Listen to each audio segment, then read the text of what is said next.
Murmu today filed her nomination papers for the July 18th presidential elections.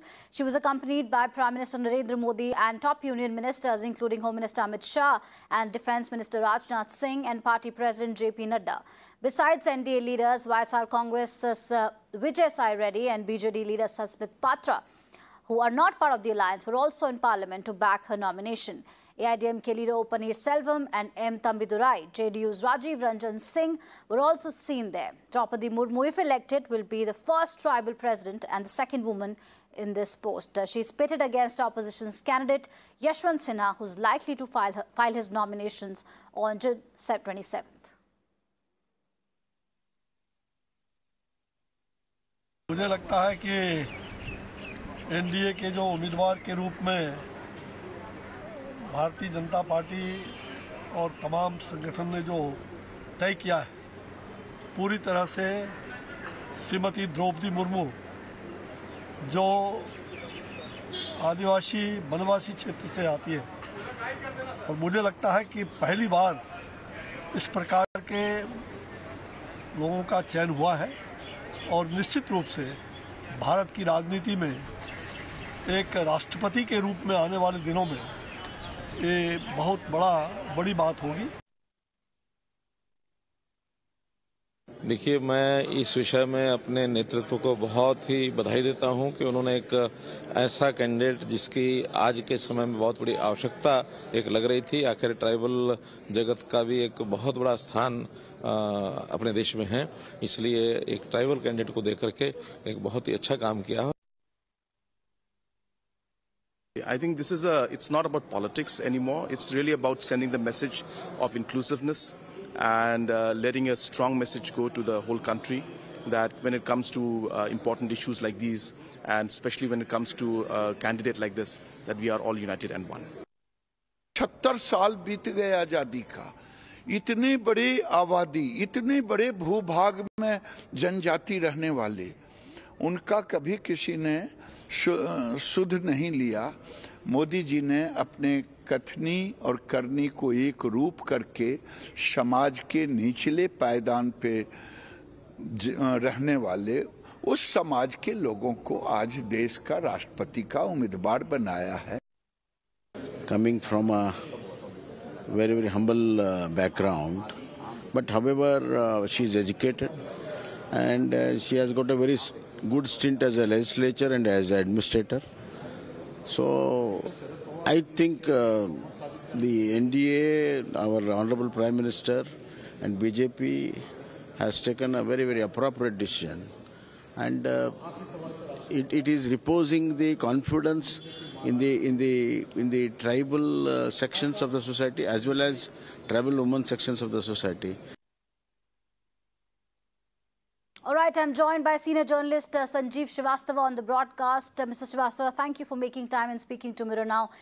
Representation matters. If Draupadi Murmu is elected as president, it would be a big development. It would be unprecedented in a lot of ways. But for the benefit of our viewers, if you could help us understand how this representation would help, given she would be the first tribal president.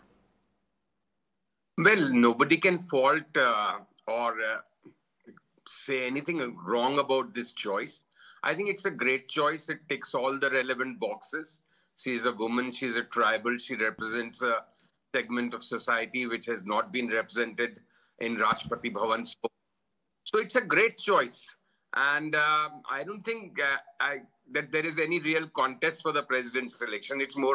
It's definitely sealed now with so many parties other than the BJP and NDA throwing their hat in the ring in support, like the BJD, Naveen Patnaik's Biju Janata Dal, and some other parties have also said that they would like, some northeastern states have also thrown their support behind this candidature. So now it's a no contest, great choice.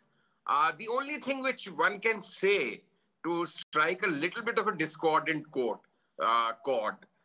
is, and that is not really specific to the choice of Mrs. Murmu, it is that in a country where we have had presidents like Rajendra Prasad, Radhakrishnan ji, great educationists, great social service people, Abdul Kalam, the president, nuclear scientist, that stature is not there in not this candidate, not the previous president, not the previous president in UPA regime. But it's fine, because it's also important to send the right message that this is a country which belongs to everyone. And I think symbolism is the major takeaway. And the BJP has done the right thing. It's just that you sometimes miss the statesman-like qualities of some of our past presidents. All right. And there are a lot of voices, Mr. Srivastava, that are saying that the opposition, must lend their support to Draupadi Murmu, because in the past there has been a precedent of opposition not fielding any candidates, say for example when it was Mr. Abdul Kalam. But in this case the opposition has already fielded Yashwant Sinha, and there are murmurs that Draupadi Murmu's election should go unopposed. See, there is talk about this, and before Mrs. Murmu's candidature was announced, there was a real need for opposition to come together with their candidate and have a contest for the post of president. But now that Mrs. Murmu's name is announced, the outcome is a foregone conclusion. So why even put up a symbolic fight against someone who comes from a tribal background, has had a really very clean and spotless record in public life. She's really rose from a very humble background.